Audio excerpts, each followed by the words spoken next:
The Ford Kuga has been a key component of the family car segment for a little while now, but in that time some key upstarts have come along the way. Cars like the Volkswagen Tiguan or even the Kia Sportage. So whereas the Kuga once had the market, well, pretty much to itself, it is now far more congested than it ever used to be. So will this new one deliver the same kind of spaciousness and practicality that you got from the old one? And can it fend off all of those new rivals? We're going to find out just what it has to offer today. Ford has updated the look of the Kuga to bring it closer into line with some of the other cars in its lineup. So if you notice, the front end looks a little bit more like the Puma than it once does, and around the back the lights have been sharpened up too. Overall it's a smart design, and we think this red colour looks particularly good. As a family car, the Kuga needs to have an interior that is both robust and packed with plenty of features to keep that value for money high. I think the Kuga actually does a really good job of delivering on this. The materials are nice. This car is an ST line, so we've got a sporty stitch steering wheel, for instance, and some sportier stitching down the side too. But elsewhere, I think the fundamentals are good. The material quality is nice, although we've got some slightly scratchier plastics here. And I like the fact that the rotary control for the gear selector frees up some of the space here too. Deep cup holders and a nice little section for your phone as well. How does it rival cars like the Volkswagen Tiguan? Well, I think the quality isn't quite up there with the Volkswagen, but the actual fundamentals are good, and we've got really nice features such as heated seats and Ford's clever quick clear screen, which is very handy during the wintertime. I will say that this infotainment screen seems very small by modern standards, but it does get the features that you want, such as Apple CarPlay. Overall, a pretty nice place to be. I really like the amount of space that you get in the back of the Kuga. The seat is in my position, and I'm around 5'11", and I've got loads of knee room and plenty of headroom, despite this car having a panoramic sunroof, which sometimes eats into the amount of headroom that a car can offer. Also, these seats themselves are mounted on rails, so you can tailor whether you want more legroom or you want more boot space, and that's particularly good if you've got a car seat in here and you want to bring the seat a little bit further forward. Speaking of car seats, the ISOFIX points themselves are nice and easy to find, so putting a seat in here isn't going to prove too difficult. This ST line, as we've mentioned, gets some extra stitching too and some Alcantara finish, which I think helps to lift the overall feeling of quality. And finally, in terms of charging, we've got a regular USB and a USB-C charger socket down there, so you shouldn't have too many arguments about who gets to charge up their device. In terms of boot space, the Ford Kuga is a little bit behind its rivals. So you get 412 litres of boot space as standard here, but that's somewhere behind the 591 litres you'll get in a Kia Sportage.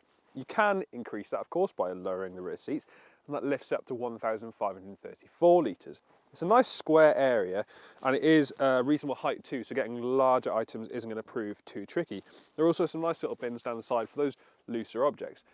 There are a number of Kuga engine options to go for, including a plug-in hybrid, which is a great option if you are doing shorter journeys when you can rely on that electric motor and the battery, and also providing that you've got somewhere to charge it. So if you've got off-street parking and you can plug it in, then that plug-in hybrid is going to be a really good option. This version that we're in is a full hybrid, so it doesn't require you to plug it in.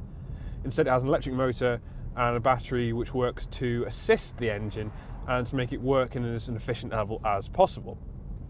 Now that means that for slow speeds, you can hear it running on electric power. There's no engine, there's no grumble whatsoever, and actually you can use that quite a lot of the time. So if you're easy with the throttle, you can hear that it's just running on its electric motor itself. You're not going to be able to do big miles on it like you would with a plug-in hybrid, but it's definitely going to help boost those efficiency levels. We've got a CVT gearbox, which is continuously variable, and that means it's almost like having one speed. So you do have to be a little bit careful with your throttle applications to stop it from sounding, well, quite raucous. If you really nail it, you get that kind of flaring of revs that's quite a trait of a CVT. What's it like in other areas? Well, I actually quite like the Kuga to drive in typical Ford fashion. The steering is very pleasant, it's quite accurate. It does have a slightly rubbery feeling to it, but it's reasonably light, and that means that piloting around slow speeds and around town, it's not going to prove too tricky. In terms of fuel consumption, the Kuga does pretty good. Ford claims up to 48.7 mpg, and I reckon if you were a little bit kind to it, you could probably see about 50, and CO2 emissions are 137 grams per kilometre. I actually think, weirdly, both those figures are quite close to what you'd get from a diesel Kuga, which was available previously. Certainly over longer journeys, a diesel would have proved more refined and probably slightly better on fuel too.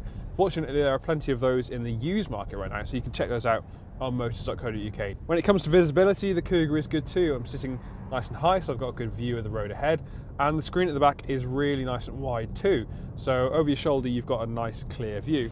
The pillars aren't too big and they're broken up with some nice amounts of glass too, so that really helps when it comes to checking out those blind spots. You do get some added driver modes in here too, so you can add it into snow mode, for instance, which, funny enough, is for snow, and into slippery mode for when things are a little bit greasy. That will tailor the amount of power that the wheels are getting, and it'll make sure that you're getting the best possible grip that you can. But actually, just left in normal mode, the Kuga feels really nice. It's nice and responsive. But most importantly, it's just really easy to drive, which is what I think you're looking for in this kind of market. I really like this newly designed Ford Kuga. I think it looks pretty sharp, and inside it's got loads of those features that families are going to like. Those rear seats, for instance, are really handy in the fact that they can slide forward and backwards.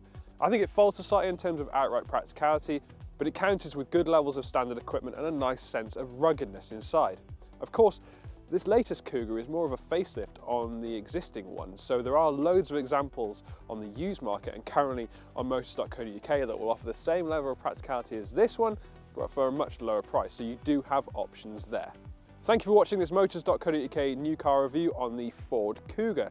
Now, if you have enjoyed this review and you want to let us know what you think of the Kuga, tell us in the comments below, and since you're here, please remember to give us a like on this video too. Also, remember to subscribe to the Motors.co.uk YouTube channel and hit that bell icon so you're notified every time we upload a new review.